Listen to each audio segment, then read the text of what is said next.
A news alert reports that a dangerous new infection has been discovered at an airport. Those who catch it turn aggressive very quickly, and the situation there collapses into chaos as fires break out. The disease spreads across the planet and becomes a worldwide disaster. People who are infected change into violent, animal-like creatures known as ferals. Authorities try to control the situation by setting up quarantines, but many people resist and argue that the infected should still be treated as human. Clashes begin between civilians and the military, and the conflict only makes things worse. Quarantine has been breached. Authorities are asking everyone to stay at home. Abigail and her brother saw their mom rush to leave as she was speaking to their father on the phone. Their father, who works as a pilot, told them he will be there as soon as he can. He explains that he is busy helping others and reassures them that they are safe with their mother. While they are still at home, a strange noise comes from upstairs, causing the family to panic and rush outside. As they prepare to get into their car, a feral suddenly attacks their mother and kills her. You gotta help your mom and get yourselves over to Aunt Carrie's.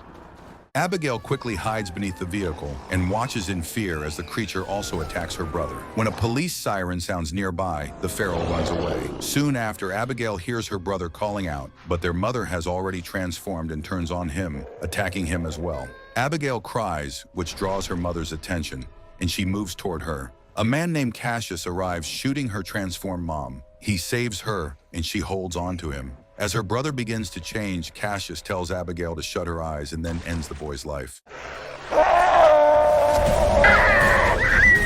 You're safe now. Come here. Yeah. 10 years pass, and the world has fallen into ruin. Very few people are left, and nature has taken control of abandoned cities. In a forest, Abigail, now older, moves with Cassius as hunters. His training has made her skilled, shown when she brings down a deer with a precise shot. Even so, he criticizes her for acting too quickly instead of waiting patiently. Later, they set up camp for the night, and he carefully prepares tripwires around their area. Align the sights. Focus on the reticle. While they sleep, one of the wires is triggered, waking him. He steps outside and notices debris caught on it, then hears movement nearby. He rushes to calm the horses and prepares his weapon, firing just in time to stop a feral that approaches, likely sent ahead of a larger group. He wakes Abigail and tells her they must leave. Over the next several days, they keep traveling, and whenever they pause to rest, he continues teaching her how to survive. Your gear. We're moving. One afternoon, they slow down when they notice an abandoned car nearby and immediately prepare their weapons. Close to it, a man is struggling to kill a feral, while another one quietly moves toward him from behind. Abigail tries to help but fires too quickly, and her shot ends up hitting both the man and the approaching creature. Another infected figure emerges from inside the car, forcing Cassius to step in and take it down. After the danger passes, Abigail checks the vehicle for anything useful, while Cassius finishes the injured man with a blade and takes his shoes. I told you not to rush. A radio inside the car begins receiving a message, and Abigail considers warning the caller about the nearby horde. Cassius stops her and tells her to leave it. At that moment, several vehicles arrive, and a group of survivors surrounds them with weapons raised. They inspect the dead man and realize he was killed by a human, leading them to believe Abigail and Cassius attacked him for supplies. The leader threatens them, but Cassius and Abigail react quickly by striking the closest two people and taking their weapons. Both sides aim at each other, and the tension builds until a pregnant woman named Megan steps forward, trying to calm everyone. Got a bad feeling about this. She's just a kid. I don't like the look of the big guy. Break your legs and leave you here to f***ing rot. Suddenly, the horses become restless, and a large group of ferals appears around them. Gunfire breaks out as everyone tries to hold them back, but the number of creatures is overwhelming. As they close in, Cassius and Abigail switch to close combat, using blades to fight them. The other survivors rely only on their guns and begin to fall one after another.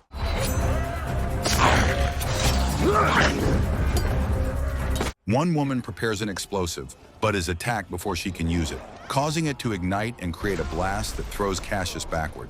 A bitten survivor attempts to end his life, but runs out of ammunition and turns shortly after.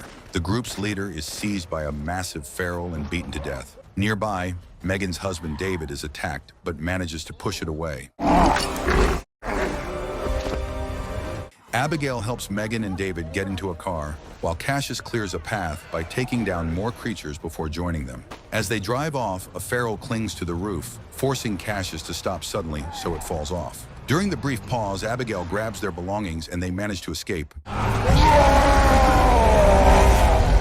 Once they are safely on the road, Abigail checks their supplies and realizes they have lost most of their ammunition. Megan explains that they were heading toward a settlement near a river and reveals that she is close to giving birth, with only a short time remaining. It's the 35th week. What does that mean? It means she's close. Abigail and Cassius believe that searching for settlements is pointless, since they have come across many before and none of them lasted. While traveling, their car suddenly stops, and they realize the engine has failed, forcing them to continue on foot.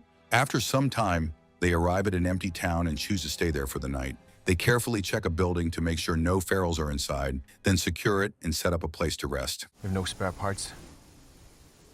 You, the Geek Squad? Megan offers them some of her food, but Abigail and Cassius refuse, explaining that they only eat animals they hunt to avoid any risk of infection. Megan and David explain that they have been in contact with a settlement through the radio, and they believe it has enough supplies and medical staff. However, reaching it will take about a week, which makes the journey dangerous. In return, Abigail shares that she and Cassius are heading toward the western coast, hoping to find a way to escape by boat to nearby islands. And they have plenty of water and food, and they even have doctors. Later, after setting up tripwires around the area, Cassius studies a map and shows Megan and David the safest path to reach the settlement. Despite this, he makes it clear that he and Abigail will not go with them, believing the feral group will return and track them. Abigail later speaks to him alone and insists they should help, thinking this settlement might be different from the others. They argue about it, but he continues to refuse. Go together? Now you come with us? During the night, the feral group comes across the broken car and follows the trail leading toward the town. Inside the building, the two men remain awake. Cassius shows David that he always keeps a final bullet ready in case he ever gets infected. David has little to rely on, only a cigarette and an injured ankle. They spend time talking and begin to trust each other, which eventually leads Cassius to change his mind and agree to guide them to the settlement. The next morning, Abigail hears a noise from below and goes to check it.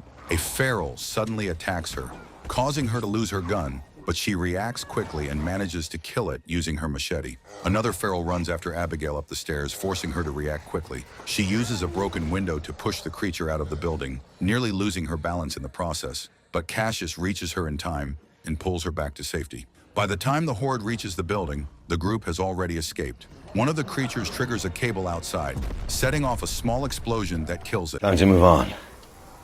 Come on. Later on, Abigail realizes they are close to a civilian airport where her father once worked as a pilot. Cassius argues against going there, believing it would be an open area where they could easily be surrounded, and he doubts any aircraft would still be available. Despite his concerns, Abigail and the others decide to head there, leaving him with no option but to follow. If we get surrounded there, it's over. Then walking will be the least of our problems. During the journey, they come across an old building and a nearby car with a man who has been recently shot. Cassius asks Abigail to search the place for supplies, but she remains uneasy and avoids staying too long, sensing danger. Inside, she only finds some coffee and fails to notice a family hiding in another room. Meanwhile, Cassius checks the car and finds a wheelchair, which they use to help Megan move more easily. After the group leaves, the horde arrives and quickly kills the hidden family. Take only what's useful. We must eat something. We haven't stopped since this morning. When they finally reach the airport, they find it empty of planes. As David and Cassius begin to argue about their next move, Abigail interrupts after locating her father's hangar. Inside, they discover a plane, and David begins working on repairing it. While he focuses on the engine, Cassius and Abigail search the area. Abigail comes across an old photograph of herself with her father and places it back where it belongs. Nothing. Get there in a couple of hours. Uh-huh.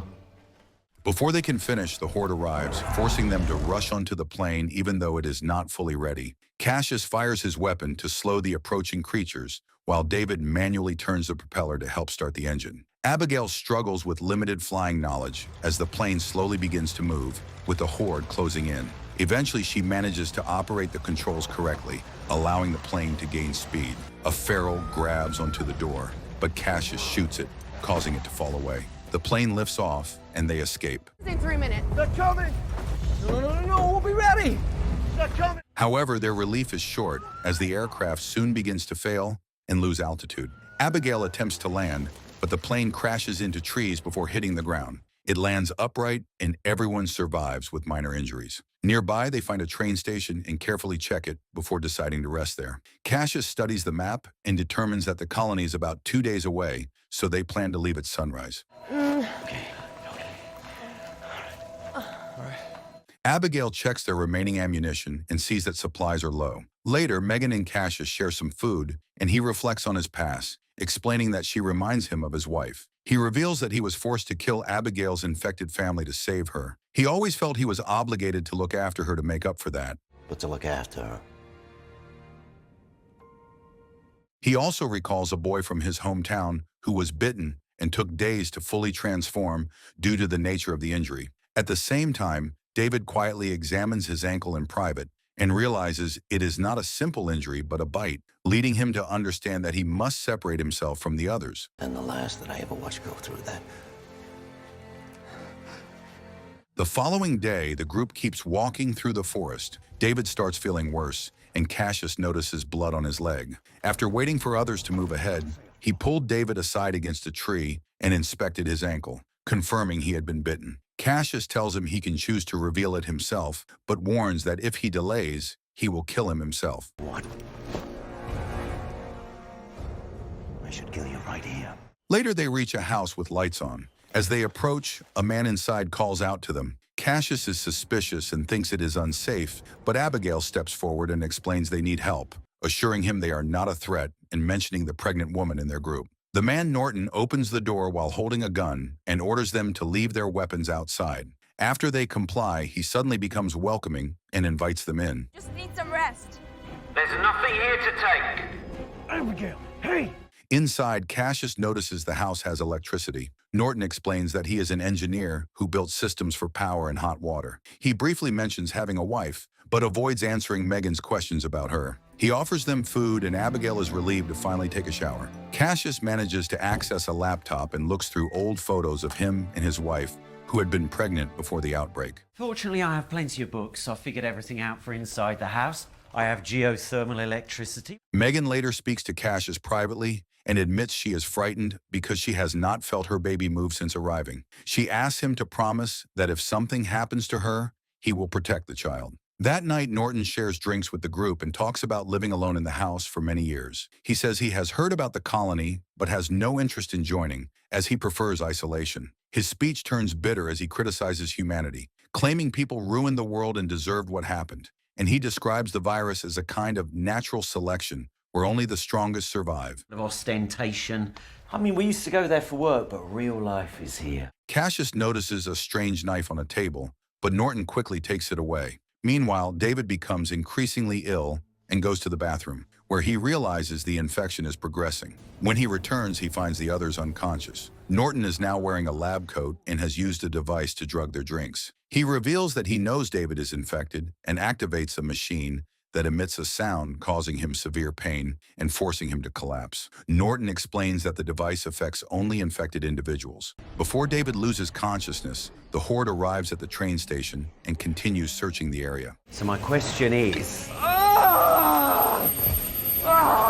David regains consciousness and finds the group tied up in a basement. Norton is present, documenting his actions as part of an experiment. He also reveals that his infected wife is being kept in a cage and then releases her, using a device to force her into attacking the others. Cassius and Abigail try to hold the infected woman back by kicking her away, but she turns her focus to David. David manages to break free from his restraints and fights back, overpowering her for a short moment. Norton intervenes using his device to stop David from reaching the others. Although David is infected, he is not fully transformed yet, so he pushes through the pain and unties the others. Cassius finds a weapon and attempts to shoot Norton, but Norton escapes. The group rushes upstairs and locks the door, but Norton immediately starts breaking it down with an axe. Abigail grabs his car keys, while Cassius retrieves his gear and also restrains David, intending to kill him due to the infection. Megan persuades him to delay the decision. Come with us. Let me help when I can. Tell me why I shouldn't f***ing kill him. As they move toward the car, Megan realizes that her water just broke. Norton watches them leave while his infected wife remains nearby, growling. Once they reach the forest, the horde catches up and begins chasing them. In the distance, they spot lights that indicate the colony is nearby. They try to escape by car, but a fallen tree blocks the road, forcing them to continue on foot. The horde closes in and they open fire, but David eventually runs out of ammunition. Accepting that he will turn, he tells the others to leave him behind so he can delay the attackers. The group shares a final goodbye, and Cassius gives David his spare bullet before leaving with Abigail and Megan. I'll always be with you. Tell that big boy I love him, okay? After they move far enough away, David smokes a cigarette and fights the approaching creatures in close combat, taking down several of them. However, a large feral attacks him from behind and kills him by breaking his neck. The remaining creatures then continue chasing the others. Abigail fires her weapon to protect Cassius and help Megan reach safety. She begins calling for help, and her voice attracts the attention of guards at the colony gate, who open fire and eliminate the pursuing creatures. Seeing the dead bodies in the lights, the remaining horde retreats into the forest. We should help them. Quiet. Just wait. The survivors are allowed into the colony, and Megan is taken to medical care, where a midwife tends to her. After speaking with the colony leader, Cassius tells Abigail they should leave soon, believing people cannot be trusted. Abigail, exhausted from everything they have endured, ignores his warning. The next morning, Cassius speaks with the midwife, who confirms the baby is safe, but warns that Megan only has a few hours left. Cassius meets Megan and is told that her baby is a girl, whom she names Hope. Before she dies, she reminds him of his promise and hands over a family locket. At the same time, Norton reaches the forest, sees the aftermath of the attacks, and spots the colony in the distance. When feral creatures approach him, he uses his device to control them and declares that he is preparing to strike the colony for revenge. Inside the colony, Cassius looks after the newborn and thinks about what to do next. Abigail spends time with local teenagers and later joins them at a nighttime gathering where alcohol is shared. While some guards fall asleep, a group of teenagers takes the chance to explore a hidden tunnel. Abigail follows and finds a strange remote device. Before she can investigate further, a boy named Roderick stops her and explains that the entire fishing settlement is rigged with explosives. He says the device could trigger a large blast if ferals invade, and that people can escape through a hidden hatch leading to an abandoned dam. The next morning, Norton kills a guard on a boat and then allows a feral to enter the colony from the water, where it also kills another guard. With defenses weakened, he prepares to unleash the horde, causing widespread chaos as the attack begins. Armed residents attempt to fight back, and Abigail rescues Roderick from a feral before helping organize the teenagers. She assigns fighters to higher positions and sends Roderick to guide civilians toward the dam, while she sets out to find Cassius. I'm gonna go find Cassius. As panic spreads, the midwife takes the baby Hope from Cassius so he can go search for Abigail. Ammunition quickly runs out, and the colony leader tries to escape but is killed by a feral. Abigail and Cassius eventually reunite and fight together using both guns and close combat. When they spot a chance to evacuate, Cassius is distracted after seeing Norton, and a feral knocks him down. He manages to kill the creature, but Norton reaches him and begins attacking while speaking about his belief that he is improving the world. After a short struggle, Cassius regains his footing and forces Norton against a wall. He repeatedly smashes Norton's device until it is destroyed. With the control gone, he leaves Norton behind and rushes back toward Abigail, while the feral creatures swarm and kill Norton. The remaining survivors finish moving through the tunnel and reach the dam. They ask Roderick to trigger the explosives, but he hesitates because Abigail has not yet made it out of the colony. At the same time, a large feral attacks Abigail, and Cassius intervenes, striking it down with a heavy tool. Abigail, move! Go! When the creature falls, Abigail notices a bracelet on it and realizes in shock that it belonged to her father. The discovery leaves her frozen, and Cassius pulls her back to her senses and drags her toward the exit. They manage to enter the tunnel just before Roderick gives up waiting and detonates the colony, wiping out the remaining feral creatures inside. At the dam, The survivors later find that one of the men among them is infected. While Cassius tries to calm him, a feral suddenly attacks and kills the man, then turns on Cassius. A brutal fight follows, with both struggling until they collapse to the ground, and the creature nearly bites him. This time, Abigail waits carefully and shoots at the right moment, saving him. Afterward, they watch the destroyed colony burn and discuss their next step. Abigail suggests that they can start again and build a new settlement. Cassius reveals that he has taken Norton's notebook, which contains plans for constructing a generator, giving them a way to rebuild the machine to protect themselves from the ferals.